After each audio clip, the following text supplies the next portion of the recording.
over there. If he came out at the other end, the difference is, could you be mat his wife to get married on the basis of his drown? If it's a mayim she'en himself, like in the ocean, so you can't know what happened to him. Who knows? Maybe someplace, maybe he swam the whole ocean and came up someplace. So then it's mayim she'en himself. So you can't be mat. So at the end of Yevamos, and this was a Meir Shapir's drasha, there's a story over here about. He said, Tanya, we learned, Omer Rabbi Bogomilsky. Rabbi Bogomilsky said, Pam achas hayisim halach b'sfina. I was once traveling on a boat. V'ro'isi sfina achas, and I noticed another boat, shenishbra, that it capsized, that the boat broke. And v'ro'isi mitztaya, I felt very bad. Al Talmud Chacham, and a certain Talmud Chacham, who was in the sfina. And Shabbat Umanai, who was this Talmud Chacham? Rabbi Akiva was in the boat. He was concerned about the whereabouts of Rabbi Akiva. However, he says, Ukashavisi liabasha, when I did come up on dry land, so nizdamli, I met Rabbi Akiva, and I asked him, what happened to you? So he said, so Rabbi Akiva said to him that in the Yam, I saw a sfina that broke, and I caught onto a daf of the sfina. I caught onto a board from the sfina. And with that board, I was able to float and come out alive. So Meir Shapiro said, this is the daf yomi. In other words, that the world is a big yam, and you have to hold on to a daf, which is daf yomi. That's why how he introduced daf yomi. But getting back to Yevamos, at the end of Yevamos, the Gemara says as follows: there's a din, or a mechaykas actually, ein baikin eidei noshim b'drisha v'chakira. That normally when it comes to eidus, so you have to check out the eidus. You question them. Drishas and chakiras, a different type of questioning. He said by Eidei Noshim that come to say that someone died and they want to be mata a woman, so he says you don't have to be baidik the Eidus. This is Divrei Rabbi Akiva. Reb Tafan says baitkin you are baidik. Because and they're depending, their machlekes are dependent on the Reb Chanina, on what Reb Chanina said. The Omer of Chanina said, Dvar Torah, midaraisa, echad dina momenes, ve'echad dina nefashes, b'drisha v'chakira. Both dina momenes and nefashes need drisha v'chakira. Shenama, mishpat echad yia lechem. Umatam omru, what's the reason that they said dina momenes ain't tzrich and drisha v'chakira? What's the reason? The din is, sh'oitinu delis b'fnei lovim. Because if you'll say that when there's a leiva and a malva, and the malva, if wants to collect his loan, and the leiva will start denying it, and you'll bring edus, and you start drisha chakira, and maybe the edus, there'll be a problem, they wouldn't be able to stand for the whole drisha chakira. So people will stop giving havos. So maybe you'll be noyel delas with negovim. People will stop giving. So therefore they were misaken that in order that if people should feel comfortable to give a loan, and if there's a question later, you can bring edus, and you don't make it hard on the edus, so then people will give loans. That's the moment. So one holds that way, and the other one, so what's the argument? Masava, one holds, kivan the ikaksuba is lemishko. Kedina moment is dummy, being that the woman that the edus are coming to say that her husband drowned or her husband died, the woman is going to collect the ksuba. So b'meila it becomes dina mominus. Once it becomes dina mominus, so we apply the rule that dina mominus you don't have drisha v'chakira. Umasav and one holds kivan the kasherin and eishes ish la'alma, being that we're being mata an eishes ish to get married now on the basis of these edus, so it's an Indian Issa, an Indian Ishus, And B'meila, it holds, it's Kedina Nefashas Dami. So it's the same as Dina Nefashas. And just like by Dina Nefashas, you have to have Eidos, so here also you have to have Eidos. Then the Gemara says, so that we have a Machlokes. And with this finishes the Lamdisha part of Masechta Yevamos.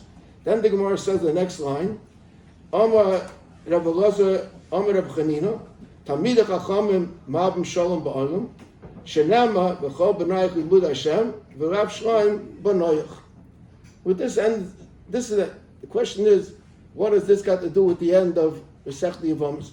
From the Rebbe, there's a big arichas.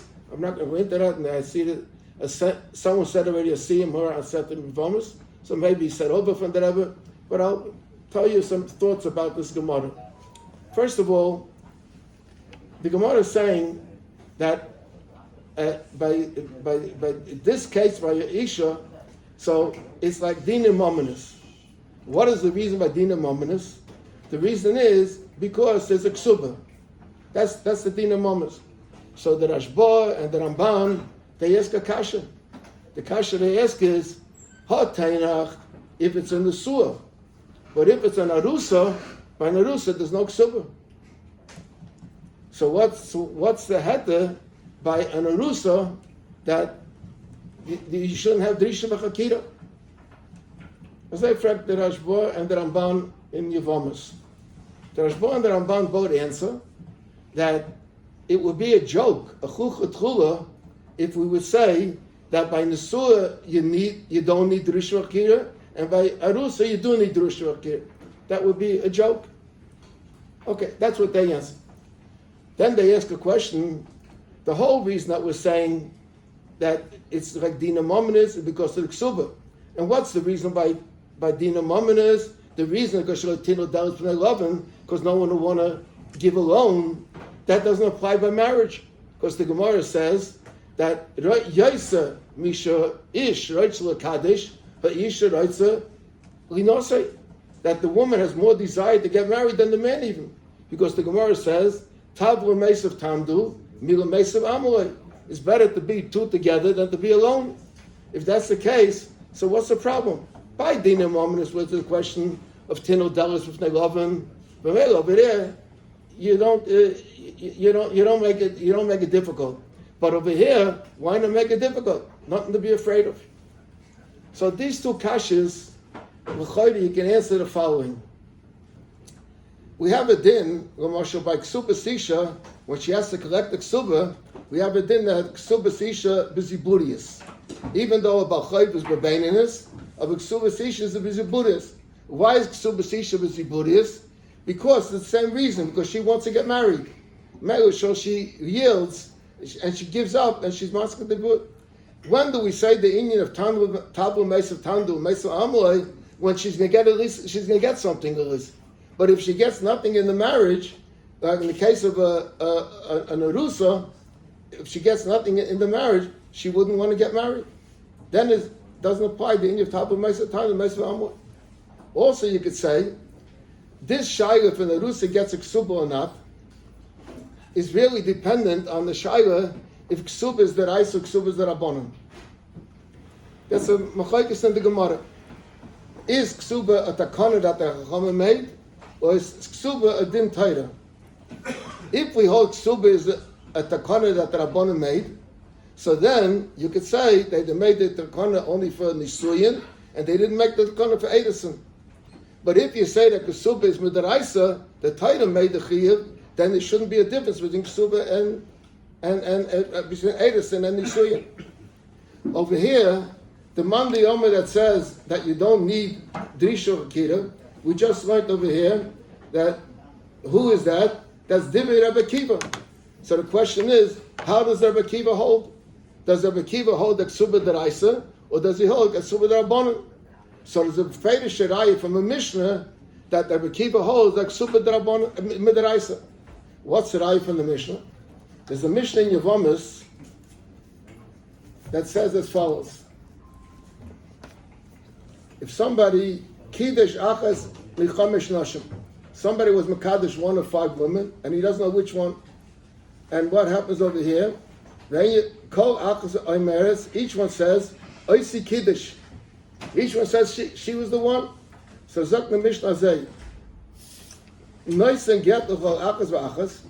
He gives a get to each one, and umaniach ksuba b'neim, umestalik, and he lets the ksuba go fight over the ksuba. Then it says over here, Rabbi Kiva says, no, this isn't going to work. Ein zu derech mitzios midei aveda. Achiyitin get uksuba l'chol achas v'achas. Now, in the Mishnah, when it says Kiddush achas mishtei noshim, what is Kiddush? Kiddush is Kiddushin, is Edison, not Nisuyin. So the Taisus Yontiv has a question over here. What's the shah? How can you say you got to get a ksuba if an arusa doesn't have a ksuba? So he says over here that the Rambam says it's talking in a case where he made a ksuba and the ksuba got lost. That's a daichik. It's easier to say that the Rebbe Kiva holds that ksuba is the raisa, and bibal ksuba is the raisa, but an arusa has a ksuba, and bibal an arusa has a ksuba, but so there's the Gemara when it says mishum damul moment because of the ksuba applies both to arusa and both to nesua. But mele faltered up the kasha of the Rashba and the Ramban. The problem is, however, that the Rambam says a new thing entirely. The Rambam says that the reason why you don't need Drisha Chakir by Mominus is not because it's daima by Ishus, not because it's daima to Mominus, but he says Mishum Agina Akula Barabonim. There's a makel that the Chacham makel. Everybody asks the question, where did the Rambam get this? The Gemara says a different thing entirely. So where did the Rambam get this? So it could be, I'm saying it could be that the Gemara over here does not mean to say that just like we find because of Ksuba is money matters, so it's the same din as every money matter. That's not what the Gemara means, and that's the reason, because Latino Delis maybe doesn't apply over here. The Gemara is cladding to what should we compare it? We know that there's cases where you do get it, you do have Drisha B'Chakira, and there's cases where you don't have Drisha B'Chakira. So the Gemara is cladding to what should we compare it? So the Gemara says we should compare it to Mominus because there is a money matter over here. The question over is, why? There's a Issa Eishas Ish over here. So why should we compare it to Mominus? So the Gemara comes along, and the last piece of Yevmot is that the Chachamim Amar B'Sholem B'Olam. In other words, the whole Kavanah of the Chachamim is to make Sholem B'Olam. And if we want to make it easy on the woman and the whole family shouldn't go around with complaints against the Rabbanim, but what's the Eitzah? The Eitzah is that you shouldn't do Drisha Chakira. Why were the Rabbanim Ma'av Shalom? What were they concerned? Because there wouldn't be Shalom if the woman would be on a guna. So it fits in with the Gemara. There's much more to say, but I don't want to hold the item. But I want to talk another Inyan, which I gave out this paper over here. This paper over here that I gave out is a kapitel in Tanakh. It's a famous story. Every child knows the story. The story with Shlomo Melech. Shlomo Melech, when he became Melech, so he asked the Eibush. The Eibush said, you could ask something and I'll give it to you. So instead of asking for riches or other things, he asked that I should have a Leiv Shemeya Lishbot Esav Mecha. I should have a heart that understands and Lahavin Ben Toiv L'Rav. Ki mi yikol Lishbot Esav Mecha HaKavod. Who will be able to judge such a difficult? The Eibush was very happy with the Shlomo Melech's request, and the Eibush said, "I'm happy that you didn't ask for money, but I'll give you money. That's besides the point. But what you want, I'll also give you. What will I give you? Nasati l'cha, I will give you leiv chacham v'noven asher kamoicha la'yir lefanecha v'achrecha la'yokom kamoicha.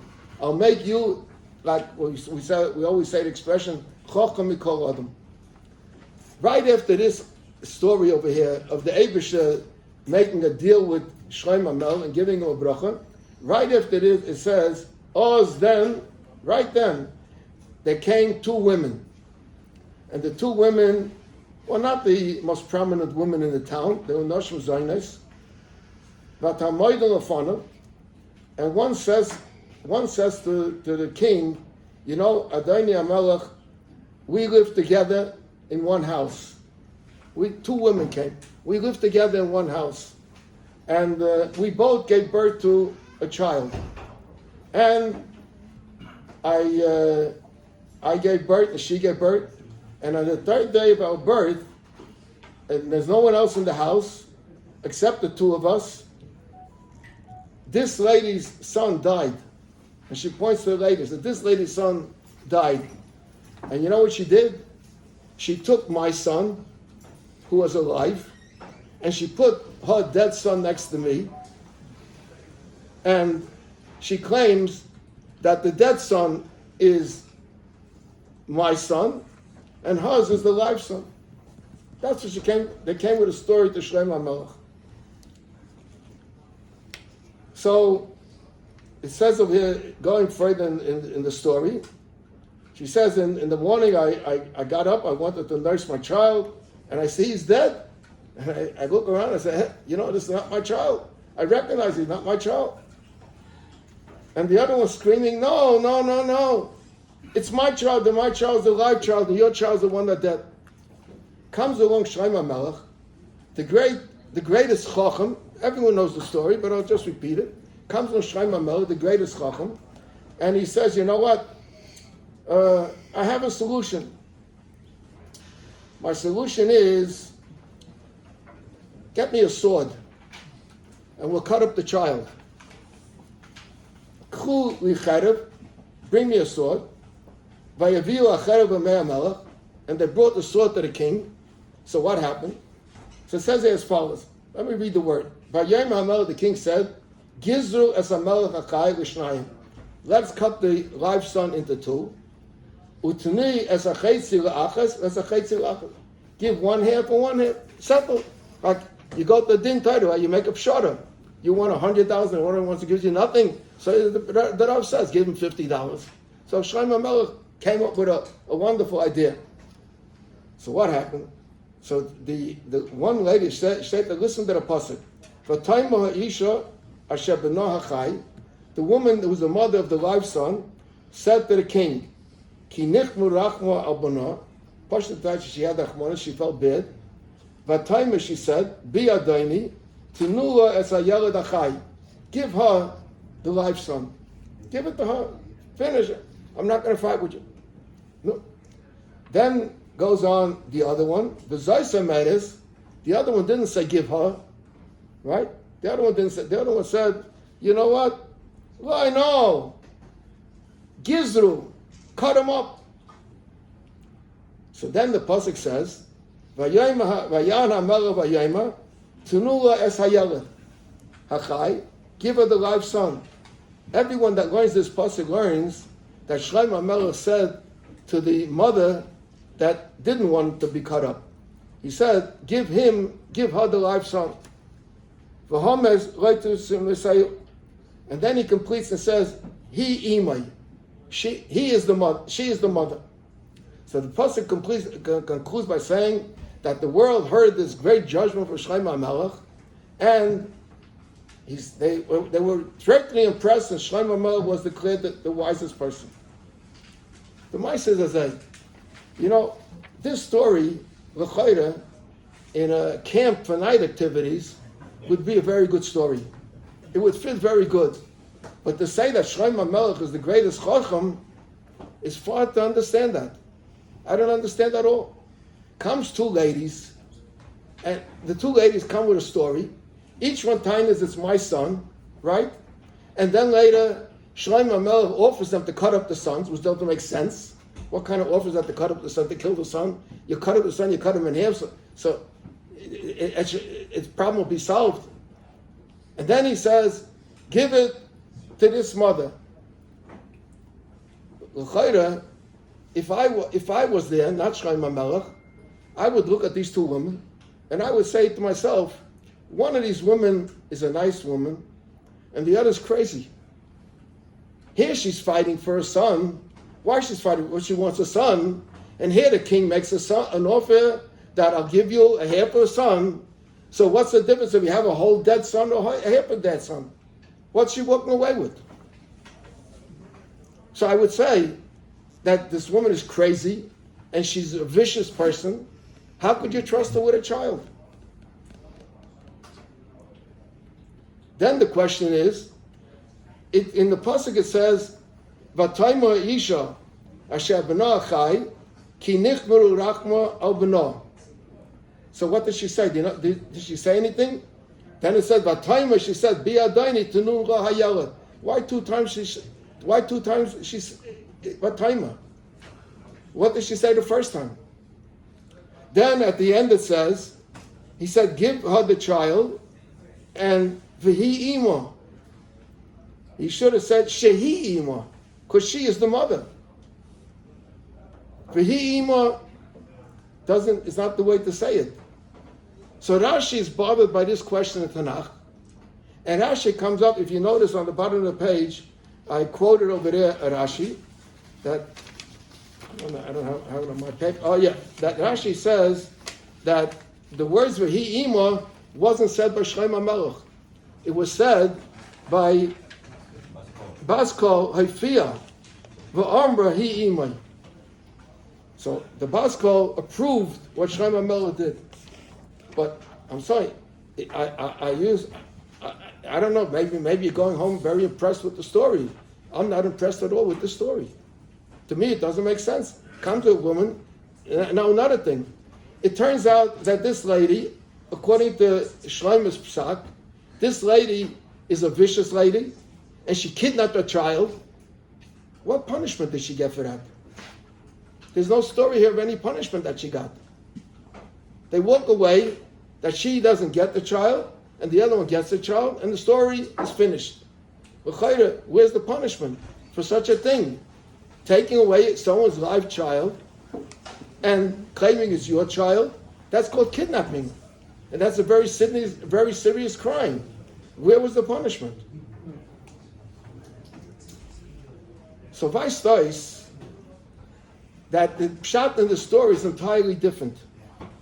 And when you'll hear what the real story was, you'll understand the wisdom of Shlomo Melech.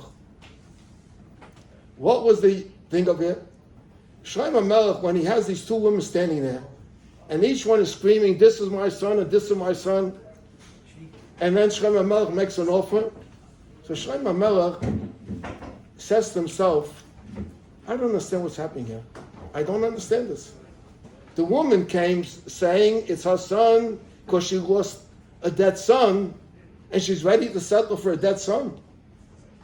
It doesn't make sense. Then Shlomo Melech says to himself, another thing doesn't make sense. If she wanted to get it, she had a child, and the child unfortunately died, and then she looked for an easy way to get a replacement for her child. Why did she take her neighbor's child? She should have gone to a hospital where there's a lot of children over there, like there's stories in America that happen, and kidnap a child from the maternity ward and say it's her child. Why she's living together with a friend. They're sharing an apartment. Apparently they're good friends. And who does she want to hurt? Her good friend she wants to hurt and take away her child from her. So Shlomo Melech is saying to himself, this story is not a simple story. There's something deeper to this story that you have to understand what happened. Shlomo Melech realized that these two women are not strangers. These two women are a mother-in-law and a daughter-in-law. And it's a question of Yibum. That's why I'm talking about this tonight. There's a question of Yibum. What's the question of Yibum? The question of Yibum is as follows. One gave birth, the two mothers gave birth. When a child gets born and a husband died, so there's no Yibum. So now one comes and says, the child is my child. Why does she say the child is my child? because if the child is my child, so then I'm potter from Yibum. Because I didn't die my husband didn't die without leaving me children. The other one says, now supposing the child is her child, Taka, supposing it's her child, so then the other one says, no, it's my child. What does she say it's my child? Because she also had no children, and her husband also died. And b'meila, if that's the case, so she needs a yibum. So both of them had a problem of yibum. One says it's my child. Now, why didn't the one that said, the first one, the mother of the dead child, we call, why didn't the mother of the dead child want to admit that it's the other one's child? Because the din is that a cotton can't be miyabim. But maybe she will have to wait 13 years and not get married, and wait till it becomes a gadol, and then she'll be able to get married. So therefore, she wants to say, he's my child, and b'meila I can get married, and I don't have to wait no 13 years. Now, if he's my child, and I don't have to wait 13 years, but he's not your child, if that's the case, you need yibum. So this way, she will have a child and not need yibum, and her mother will need yibum. So she teach her mother a lesson. Comes along the Shlomo HaMelech. So Shlomo HaMelech says, you know what? Let's cut up the child. So the first one says, the mother of the live child says, no, I don't want you to cut up the child. You know what? Do? Give her the child.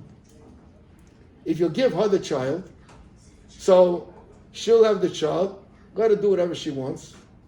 I wouldn't need yibum if you give her the child also, because the din is that it's a grandchild, there is a.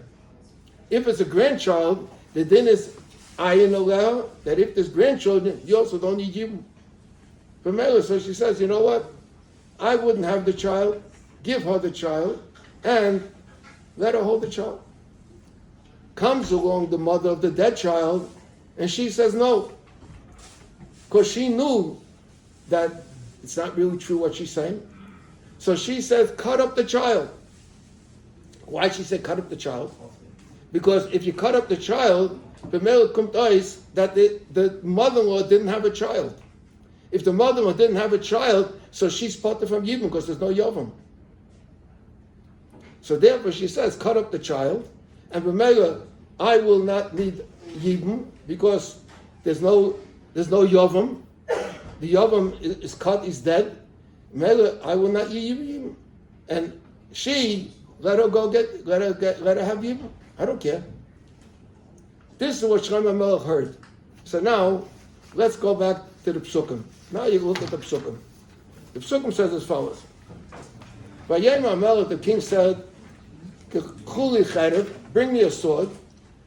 Vayaviu cherev, v'nei HaMelech. Vayem HaMelech, gizru es ha'yeled achai. Vishnai. Cut him up. Now what happens was, so, give each one a hand. The mother, the living child, said, she said this to Shlomo, I feel bad for my son. Not that she said this because nichmur rachma, but she said, I feel bad for my son. And another thing I want to say is not only do I feel bad for my son, but she said, B'yadaini, tnu as a yeled achai, give her the yeled achai. What's going to happen with me if I give her the yeled achai? I don't care if I have to go through Yibum, but at least my son will be living. And the other one says, no, cut her up. Why cut her up? Cut her up because in this way, I wouldn't. She could have said also, give her the son. Why didn't she say give her the son? Be just as generous as the other one was. You know why she didn't say that? Because if she says give her the son, so she has, the mother-in-law gave birth to a child. So she'll have to wait 13 years in order, as an aguna, not to be able to get married. So she couldn't say give her the son. So she says cut him up and Mamela, you'll cut him up, so it'll be all over. I wouldn't need Yibum, and she'll need Yibum. I don't care about her, but I wouldn't need Yibum because there's no Yavim. When the king heard this, Vayayma, he said, give her. Who should you give it to? The mother of the dead child. Give her the living child. Why give her the living child? As a punishment. Let her struggle for 13 years to raise him, and then she'll be able to get married. And V'ameis, like said, don't kill the child. And then the Shlomo Melech says, V'hi imay, the real mother is the other one. She's the mother. Not give her the child, that she should struggle for 13 years to raise him, and V'hi imay, the other one, is really the mother. This is the Gewaltige Chachma of Shlomo Melech, that he figured out what's behind all these things, and he came up with this solution.